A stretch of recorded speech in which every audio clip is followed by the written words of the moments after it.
High বন্ধুরা, নিশ্চয়ই তোমরা ভালো আছো। আমি একটা আস্ত লাউ নিয়ে চলে এসেছি। লাউটাকে খণ্ড খণ্ড করে কেটে খোলা ছাড়িয়ে বেগুনির আকারে কেটে নিয়েছি। তারপরে একটু নুন মাখিয়ে দেখছি অনেকটাই জল বেরিয়েছে, জলটা কিন্তু আমি ফেলে দিয়েছি। এরপর একটা কড়াইয়ের মধ্যে আমি সাদা তেল তো বসিয়ে দিয়েছি গরম করতে। এরপর নুন, মিষ্টি, কালো জিরে, কাঁচা লঙ্কা ভালো করে নিয়ে নিয়েছি, অবশ্যই পরিমাণ মতো না স্বাদ মতো। তার মধ্যে দিয়ে দিয়েছি বেশ খানিকটা বেসন, ভালো করে জল ঢেলে ঢেলে বেসনটাকে ভালো করে গুলে নিয়েছি, না মোটা না পাতলা।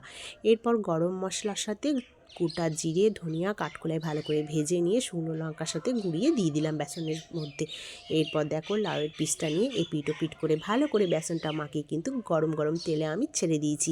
এরপর এপিট ওপিট করে কিন্তু গরম গরম লাল লাল লাউয়ের বেগুনি ভাজা আমি তুলে ফেলেছি। শীতের সন্ধ্যাকালে কনকনানি ঠান্ডার সময় বেশ কিছুটা গরম গরম বেগুনি কিন্তু আমি ভেজে ফেলেছি। তারপরে আমি এর ওপরে চাট মশলার সস দিয়ে খেতে লেগে যাব। আর কি চাই, শীতের সন্ধে গরম গরম বেগুনি। আজ এই পর্যন্ত থাক বন্ধুরা, ভালো থেকো।